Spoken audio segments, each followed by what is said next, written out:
Ya, dari Hasan Al-Basri adalah apa? Salah satu pembesar siapa? Tabi'in. Apa kata beliau? Langsung dihafal. Ya, langsung dihafal.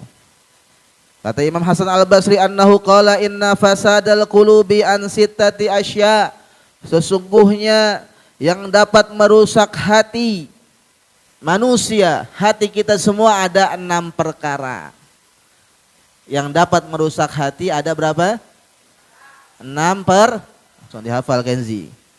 Yang pertama awwaluha yudhnibuna biraja'i taubah. Sesuatu yang bisa merusak hati apa? Adalah orang yang berbuat dosa, dia mengharap taubat ampunan dari Allah Subhanahu wa ta'ala. Enggak apa-apa masih muda, kagak sholat. Ntar juga apa? Ntar dia tuaan dikit taubat, na'udzubillah min. Mumpung masih muda, enggak apa-apa.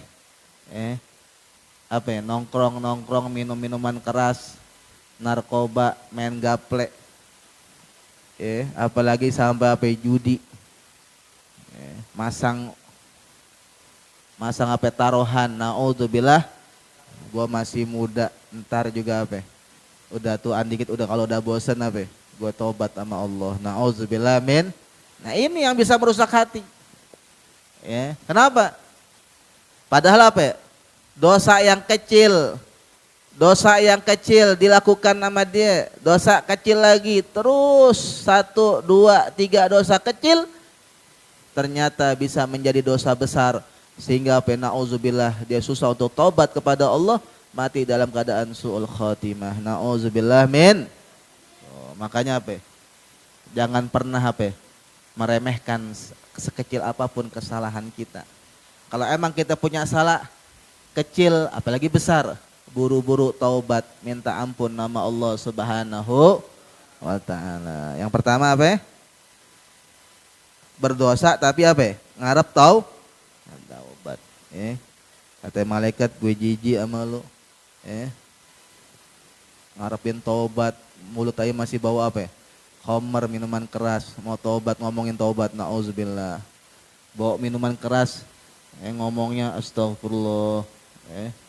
Na'udzubillah. Kalau astagfirullah lepas. Makanya ada syarat taubat dalam kitab Nasuh itu diniyah 3. Kalau manusia 4. 1. Kalau betul-betul taubat al-iqla minadz dzunub, lepas dulu tuh dosa-dosa yang pernah dilakuin. Minuman keras lepas dulu. Ibarat baju kotornya najis, lepas gak? Copot. Masa ente mau mau masuk mesin cuci sama baju ente yang kotor, masuk buka bajunya, bukan ente masuk ke mesin cuci, bukan, lepas bajunya tuh. Jadi kalau benar-benar taubat al-iqla minadz dzunub, lepas dulu tuh dosa ente apaan, jangan dilakuin lagi. Kedua, an-nadam, ada penyesalan dalam hatinya, harus menyesal setelah meninggalkan dosanya. Siapa ada penyesalan, ya Allah selama ini ternyata saya udah banyak ninggalin sholat 5 waktu. Ya Allah ternyata selama ini salah saya banyak minum minuman keras. Ada penyesalan.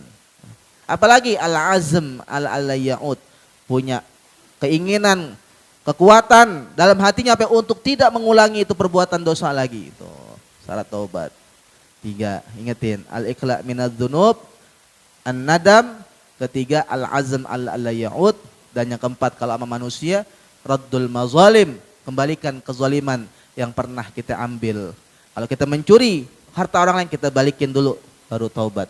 Kita pernah menzalimi, kita minta ridhonya, minta maafnya, maaf saya pernah ghibahin ente, saya pernah fitnah ente. Itu baru taubat. Yang pertama. Jadi yang bisa merusak hati orang yang berdosa tapi masih ngarep nggak buru-buru taubat, alias nanti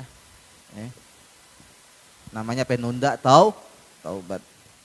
Yang kedua, wa ya'lamunal ilma wa la ya'malun. Yang bisa merusak hati adalah orang yang tahu ilmunya tapi tidak mau ngamalin. Nauzubillah. Tahu hukumnya sholat wajib dia nggak kerjain. Tahu itu apa ya? Pacaran haram tapi apa ya? Dia masih lakuin zina. Nauzubillah min dalik. Wala ya'malun, nggak diamalin tuh ilmu yang dimilikin, tahu ilmunya. Maka kata ulama, wa innama thamratul ilm bil amalu bihi. Buah daripada ilmu mengamalkan ilmu tersebut. Ya. Makanya ada pepatah Arab atau syair mahfuzat apa? Al ilmu bila amalin kasyajari bil. Ilmu tanpa amal sama aja kayak pohon yang nggak berbuah. Buat apaan kita nanam capek-capek kalau kagak ada buahnya? Ya, mendingin nggak usah nanam. Nggak ada buahnya, apalagi apa? Ternyata buah yang muncul buah yang apa?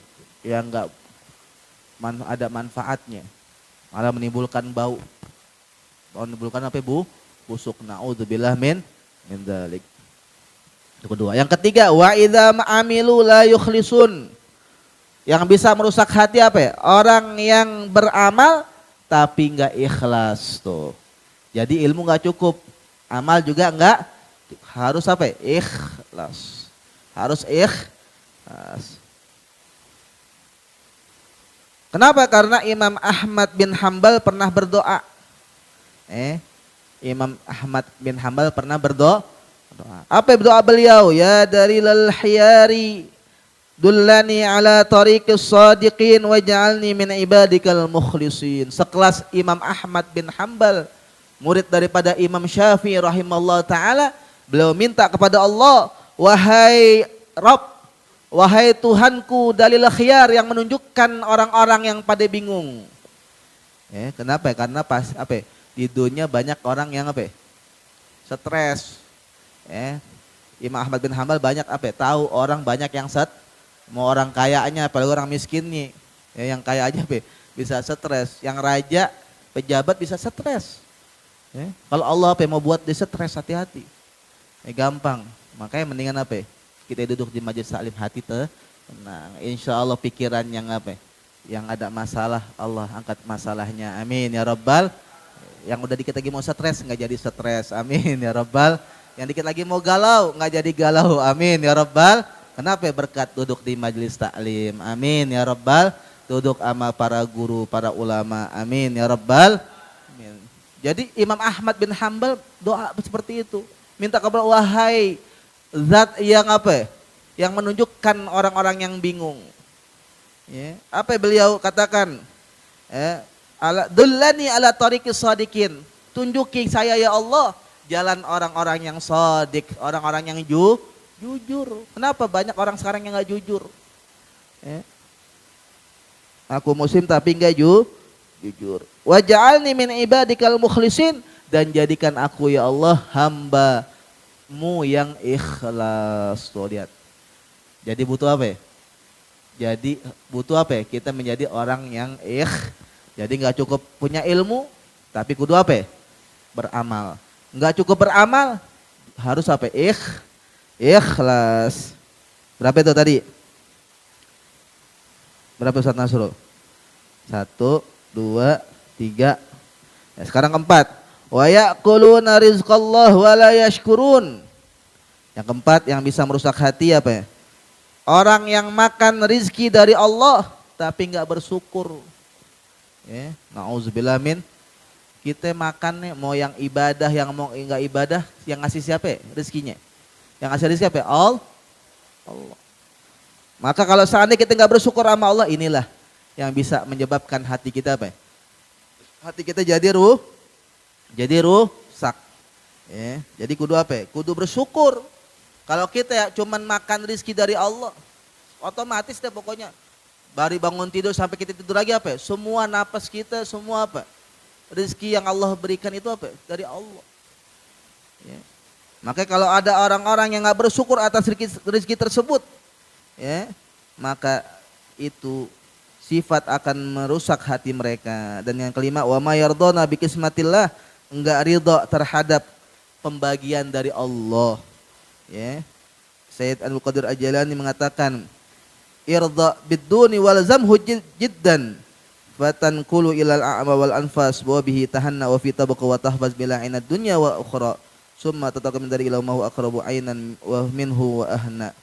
Ya, jadi Al Imam Abdul Qadir Al-Jailani mengatakan, ridhalah, terimalah apapun apa yang Allah berikan dari nikmat yang paling kecil, kita syukurin, apalagi dapat nikmat yang besar dari Allah Subhanahu wa taala, ya. Dan yang terakhir tadi kelima, yang keenam wa yadfanuna mautahum wa la ya'tabirun, yang bisa merusak hati mereka mengikuti, ya, penguburan saudara yang meninggal dunia tapi mereka enggak ambil ibrah. Nauzubillah min dalik. Mereka tahu padahal apa mereka bakal sama seperti mereka, tapi mereka enggak ambil pelajaran, ya. Kenapa? Kalau orang sudah apa? Sudah tiada, maka enggak bisa beramal lagi. Maka mumpung masih hidup, ayo kita manfaatkan umur kita, manfaatkan waktu kita untuk duduk di majelis taklim, untuk beribadah kepada Allah Subhanahu wa taala, untuk khidmat ama guru insya Allah. Amin ya rabbal alamin. Bismillahirrahmanirrahim. Bismillahirrahmanirrahim.